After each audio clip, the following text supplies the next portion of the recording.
Hero must have some sort of spy on my room because I was literally about to make a video on all the things that I wanted to see in CBT 2, talk about combat story, all that different stuff. So I know we got the dev message through the actual interview, but I wanted to talk about like what specifically I wanted to see. And then lo and behold, they gave us a little bit more of an in-depth look at what they're going to be doing in CBT 2. So it's just kind of a nice little correlation, I suppose. So this first little part here, this is basically them just saying, hey, thank you for being patient with us. They've done a lot of optimizations over the past 10 months. And here's a few sneak peeks, basically. So story revision. I'm not going to read this word for word, but basically they had a big priority in the list of changes that they wanted to make during this period. We performed a thorough overhaul of in-game stories, removed settings that were deemed unsatisfactory, and made adjustments to character designs accordingly. With the above changes, necessary modifications also needed to make to the overall story flow, animations, voiceover, and other resources. I gotta say, for the designs and redesigns, even the slight redesigns are phenomenal, dude. I'm so happy with the way that they're adjusting and stuff. We haven't heard too much of the voiceovers, obviously, and they're not going to be in the CBT 2, but it's kind of nice that they're, you know, just making a revision of a lot of different things, and I think that they're doing that very, very well. The next part says, in this iteration of the test, we implemented the skip function, which I know a lot of you may think, oh, that kind of sucks, but a lot of you might be, hey, that's pretty cool. The skip function for me is kind of a two-way street, right? So they put a lot of effort into the story. It kind of sucks that you can skip it, but at the same time, I like that Kiro's giving you the option. Basically, it's like, hey, if you don't care about the story, then you don't have to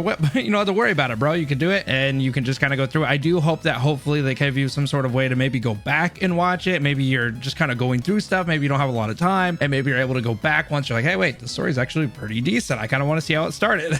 So hopefully they give you a way to maybe go back and watch some of the different things you may have skipped. So this basically just gives you an overall speed and pacing with the experiencing some story missions. In addition, the inclusion of the Resonator story missions for Jian and Lingyang will help players fully experience a charm of these Resonators in conjunction to supporting game modes to gain a grasp of more immense gameplay experience. So basically they're just like, hey, play at your own pace, play how you want to play, which honestly I can respect, because just giving people the option is always usually a better take. Let's go ahead and take a look at this little picture though. You got Rover with Jian, so that's really cool. So we also have like this little sneak peek of some different little environments here that they've kind of did, which is really cool as well. Improvements to combat. The combat system from the previous beta was well received by the community. I was in the first CBT and I can tell you it was a lot of fun, bro. It was pretty flowy. The only thing I would say is about the QTE, which I think they address in this next little section, is going to be using its foundation. We've made optimizations to the overall combat loop experience centered around the intro and outro skills. So this is actually for the QTEs.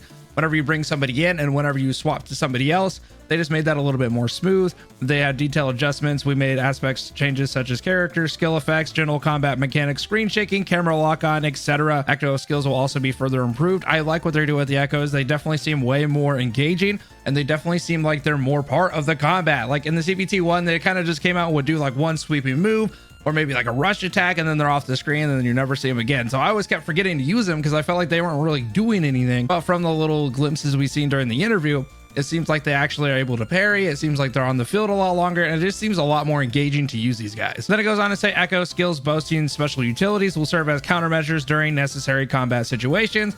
So like parries and stuff like that. So it's really cool just to see that they kind of reworked it in a way that made it way more better. Next, we got the 3 new Resonators. So we've seen everybody here. So we got Jian Shin, we got Ling Yang, and then we also have, I think this used to be Kakarot, bro. They changed their name because they didn't want the search results to be flooded with Dragon Ball Z stuff, I suppose. I'm going to try to say his name though. I think it's Caro. I'm not really sure how to say that, to be honest. I'm probably butchering that, but this used to be Kakarot. So if you see this name, you're like, who the hell is that? It's our boy Sephiroth, okay? So he's been introduced to the game for players to experience along with the 3 bosses. So this is basically telling us in the CBT we'll be able to play these new characters as well as play against these bosses, which, you know, and the new phase of Scar, by the way, which is that giant goat you saw, which was super dope. Tempest Memphis is one of their names. It's kind of funny. But yeah, it gives you like a little bit of a rendition of who these guys kind of look like. It looks like they're only showing one of these characters, but we got a little bit of a glimpse during the actual interview of, you know, some of the different characters as well. While reducing the complexity for players to gain the know-how of the combat in-game system, we also added high difficulty elites and the tactical hologram calamity game modes placed around various areas of the map, which greatly reward players seeking the challenges. So this seems like they're gonna kind of be balancing the new player experience, somebody who wants to be a little bit more casual, but also offering things for people who want to go a little hardcore. With these challenges, it looks like we're going to get a ton of rewards if we play these higher challenges. I think this is a nice balance. It gives everybody like kind of in the overworld, if you want to experience things, you want to explore, you want to do the story, you don't have to worry too much about being like overly difficult. But if you want to go in there, you want to challenge these boss at their most optimal stuff, doing the craziest stuff, then you're able to do that for rewards. I think that's a nice little balance there. Our goal for players, regardless of skill level or appeal of action games, is to become engaged as quickly as possible and fully experience the smooth and satisfying combat of Wuthering Waves has to offer. I think this is just a nice compromise. You can't make everybody happy, unfortunately, but going with a kind of a way for people to be more challenged if they want to be. But if people just kind of want to play at their own pace, they're definitely able to do that in the overworld and just going through the story. I think that's just a nice little addition. And honestly, we'll just kind of have to see how it plays out overall. But I think it'll be a lot of fun for us who are challenging and want to see like kind of what goes next into like the complexity of these team buildings and just some of the different parries and some of the boss mechanics and stuff like that. So I think it's kind of a nice two-way street. Next here is the graphic quality improvements. We've seen a little bit of this, of course, through the interview. Looks like they made adjustments to in-game visuals, introduce a more comfortable and polished appearance. Let's see, a little bit more of a detailed atmosphere tier system to address the player feedback of visual fatigue experience from the previous test, thus focus on optimization, where to place models, rendering, shapes, special effects, clothing designs, and stuff like that. So basically, they made the world better. They made the world a little bit more beautiful. I like the tone of it. I think it has a little bit nicer of a tone. It still has those bleak little moments as you're going through certain areas, but it has a nice little ray of sunshine every once in a while. So it's not all doom and gloom. It kind of makes the doom and gloom a little bit more like heavy hitting, a little bit of immersive, because you have sections where it's like kind of nice and well lit like this, and then you just hit this like, oh my god, this is really being affected by some sort of like disease, something that's like taking away from this world. So it's kind of nice to see kind of the counterbalance between these two zones. During this test, it looks like players are going to have the opportunity to witness some different weather phenomenons. So they have a couple of here listed. Retroact rain seems kind of wild, but this is obviously going to be unique to the world of Wuthering Waves in specific areas.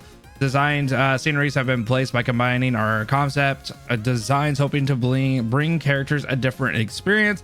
So it looks like you have some different weather like scenarios, which is really cool. I like having dynamic weather, and I like the fact that you go through these different zones, kind of like what I was talking about earlier with the kind of, you know, bleak areas and some of the nicer looking areas. But it's also nice to see like things affected by weather, whether it's raining or, you know, going through. I'm wondering like what celestial anomaly means. I don't really know like what that kind of means, obviously, because we're not playing it. But I can only imagine some of the different atmospheres and environments they're able to make with the weather alone. The next part here is going to be about the echoes. I like what they're doing with the echoes and new in-game events. So compared to the previous test, we included a dedicated tutorial guide for the echo system, while also lowering the difficulty of discovering and obtaining echoes. After obtaining an echo for the first time, the chances of re-attaining the same transit field will be increased the more you challenge it. Oh, okay. So the more that you take on the challenge, it looks like you'll be able to increase your challenges or your chance of getting it. The current Echo Kit adopts a tag-based system, which makes versatile combinations of strategies based on the circumstances. Players will now also have the opportunity to encounter and collect elusive. So that kind of looks like that's their shiny version of echoes. Final name may vary in game. These echoes possess special appearances and features. Ooh, and features, but we won't spoil them just yet. So we kind of just got an idea that, yeah, we do have shinies in here, but it does look like they're going to have different features. Maybe that's just like, you know, maybe it glows in different spots and stuff like that. It doesn't necessarily mean that they'll have any different movesets, but that kind of alludes to something like that. Last but not least, for the first time, limited in-game events such as Depth of Elusive Realm and Overdash Club Track Challenge will be available for experience in this test. So it looks like maybe you have a couple of different things you're able to do. Oh, these are kind of like the transversal stuff that where you change into like your echo and you kind of like transverse the world. They had a little bit of that in CBT 1. It looks like maybe they're adding a couple different mini games and a couple different stuff. I know a lot of people will kind of like doing that, especially like the puzzles. I think they're a lot of fun, especially if you get, you know, a handful of rewards. It's always kind of nice. As the game is currently in development phase, some of the content players have experienced are still work in progress builds, which leads to unpleasant gaming experiences.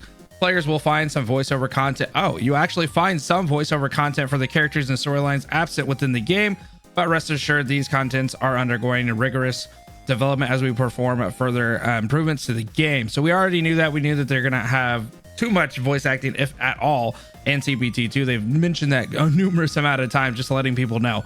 Players participating in the beta test from the mobile devices may experience increased power consumption, overheating, and other issues for certain devices. Cross-platform performance, various UI interfaces, and text localizations, and existing voiceovers will still undergo further optimization down the line. We wish to extend our appreciation for your understanding and support thus far, bro. Dude, they're just giving you like they're so wholesome, bro. So yeah, they're obviously gonna have some issues. It's a beta. I don't think anybody's going into this thinking it's gonna be like 10 out of 10 perfect in terms of like performance and stuff like that. Mobile's gonna be a little tested here, so I'm kind of interested to see how it works and stands the test of time with a lot of your guys' mobile devices. I know a lot of people, you know, like myself, I'm tired of buying new devices, so I haven't been buying one for like the last 2 or 3 years.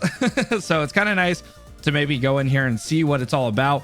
But we're deeply aware that the game still has shortcomings, and your feedback and suggestions propel us to strive towards the goal of presenting a game enjoyed by all rovers, as well as we continue the new features and enhancements to the game. Stay tuned. Okay. So yeah, basically, like I've said a numerous amount of times, feedback is very, very important, especially in the CBT2. So if you are able to get into it, give all the feedback you're doing, give some notes, give some stuff, whatever it is, no matter how small you think it is. Maybe the text looks a little bit funky, maybe it's worded wrong, maybe, I don't know, whatever, bro. Maybe you don't like the way Rover's like hair flips or something. I don't know, dude. Just say something. It's not that they necessarily need to fix certain things like that, but just giving feedback, letting them know that there are some, you know, shortcomings, as they say, that they kind of need to work on. It will definitely at least give them a little bit of an idea of what way to go, especially if there's numerous of you guys talking about the same different issues. It's definitely going to give them an idea of like things that they need to fix. We've seen that they've been fixing this stuff, obviously, over the course of the 10-month period. This is basically all they've talked about on how much of the stuff that they're doing. So yeah, this is basically all this is to give. So I think it's pretty nice to see these messages. I like the communication. I like the transparency here. So that's all I got for you guys. I'll see you in the next one.